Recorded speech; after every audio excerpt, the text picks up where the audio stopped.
తర్వాత మిరియాల శిరీషదేవి గారు. ముందుగా రాష్ట్రంలోనే 11 మండలాలు కలిగినటువంటి అతిపెద్ద నియోజకవర్గం నా రంపచోడవరం నియోజకవర్గం అండి. ఇందులో ప్రధానంగా 4 మండలాలు ఈ ముంపుకి ఎఫెక్ట్ అవుతా ఉన్నాయి. అవి చింతూరు, కూనవరం, విఆర్పురం, మెట్టపాక మండలండి. దేవిపట్నం మండలంలో కొన్ని విలేజెస్ కూడా ఈ ముంపుకు గురవుతా ఉన్నాయండి.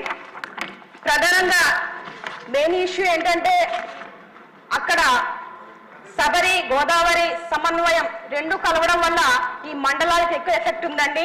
దీని ద్వారా ఏమైందంటే 130 పైగా హ్యాబిటేషన్స్ ఎఫెక్ట్ అయినాయండి. 34,000 మంది ఫ్యామిలీస్ ప్రజెంట్ ఈ 4 మండలాల్లో ఎఫెక్ట్ అవ్వడం జరిగింది. తద్వారా వీళ్ళు ఏమవుతుందంటే పర్మనెంట్ రీహాబిటేషన్ సెంటర్స్ లేకపోవడం వల్ల ఈ 4 మండలాల ప్రజలు కూడా కొండల్లోనూ, గుట్టల్లోనూ, రోడ్ల పక్కన కూడా టెంట్లు వేసుకొని ఉన్నటువంటి పరిస్థితులండి. చాలా మంది కూడా ఎక్కడ ఉన్నారు అని గుర్తించలేనటువంటి పరిస్థితులు కూడా ఈ 4 మండలాల్లో ఉన్నాయండి. కాబట్టి నేను ఒకటే కోరుకుంటా ఉన్నాను, ప్రతి సంవత్సరం వరదలు వస్తాయి. ఇదే విధంగా ఈ ముంపు ఉన్నప్పుడల్లా వీళ్ళందరూ కూడా కొండలు, గుట్టలు ఎక్కడం, లేకపోతే ఆ పునరావాస కేంద్రాలు ఎక్కడైతే ఇచ్చారో అక్కడికి వెళ్ళిపోవడం, ఇలాగా సరిపోక చాలా మంది ఎక్కడెక్కడో బస చేస్తున్నటువంటి పరిస్థితులండి. అయితే నేను ఒకటే కోరుకుంటా ఉన్నాను, గత 15 సంవత్సరాల నుంచి మా రంపచోడవరం నియోజకవర్గంలో తెలుగుదేశం దూరంగా ఉంది. 10 సంవత్సరాల వైఎస్ఆర్సీపీ పార్టీ అక్కడ అధికారంలో ఉన్నప్పటికీ ఆ యొక్క మా రంపచోడవరం నియోజకవర్గ ప్రజల్ని ఎవరు కూడా పట్టించుకునేటువంటి పరిస్థితి అక్కడ చోటు చేసుకున్నాయండి. నేను ఒకటే కోరుకుంటా ఉన్నాను, ప్రజలకు హామీ ఇచ్చి ఒక నమ్మకాన్ని ఇచ్చి ఈ రోజు అసెంబ్లీలో అడుగుపెట్టడం జరిగిందండి. కాబట్టి ప్రజలు ఏ సమస్యలతో అయితే ఇబ్బంది పడతా ఉన్నారో వీళ్ళకి ప్రధానంగా R&R కాలనీస్ వాళ్ళు ఎక్కడైతే కోరుకుంటా ఉన్నారో అక్కడ మౌలిక సదుపాయాలతో కట్టించి వారికి అసురక్షితమైన ప్రాంతాల్లోకి తీసుకువెళ్లాలని, అదేవిధంగా వాళ్ళు R&R ప్యాకేజ్ కూడా వాళ్ళకి వర్తింప చేయాలని, ఈ పోలవరం మాకు వరమా శాపమా అనే విధంగా ఫీల్ అవుతా ఉన్నారు.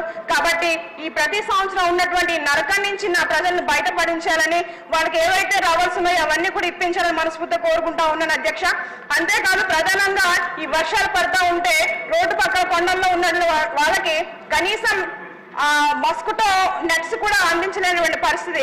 కలెక్టర్ గారు దినేష్ కుమార్ గారు అండి, మా పాడేరు కలెక్టర్ గారు అల్లూరి సీతారామరాజు డిస్టిక్ కి ఆయన యొక్క ఆదేశాల మేరకు ఐటీడీఏ పిఓ గారి ఆధ్వర్యంలో వారికి కొన్ని నిత్యావసర సరుకులు పంపిణీ చేశాం, కానీ అవి అందరికి కూడా అందుబాటులో లేవు అధ్యక్ష. మరొకసారి తెలియజేసేది ఏంటంటే దయచేసి జీవోను కూడా ఆర్డర్ పాస్ చేసి ఏవైతే నిత్యావసర సరుకులు ఉన్నాయో అవన్నీ కూడా నా యొక్క ప్రజలకు అందించి న్యాయం చేయాలని మనస్ఫూర్తిగా కోరుకుంటా ఉన్నానండి.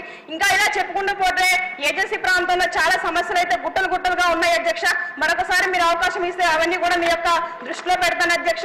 మాకు రోడ్లు లేవు, స్కూల్ బిల్డింగ్లు లేవు, అంగన్వాడీలు లేవు, హాస్పిటల్లో మౌలిక సదుపాయాలు లేవు, డాక్టర్స్ లేరు, ఇలా చాలా రకాల సమస్యలతో మా 11 మండలాల ప్రజలు అనేవాళ్ళు ఇబ్బంది పడతా ఉన్నారు. కాబట్టి అధ్యక్ష ఇప్పటికి 4 రోజులు బట్టి నేను పేరు ఇవ్వడం జరిగింది, కానీ నాకు ఈ రోజు చివరిగా లాస్ట్ సమయంలో అవకాశం వచ్చింది. కాబట్టి ఈ చిన్న సమయాన్ని సద్వినియోగం చేసుకోవాలని మనస్ఫూర్తిగా కోరుకుంటా ఉన్నాను అధ్యక్ష.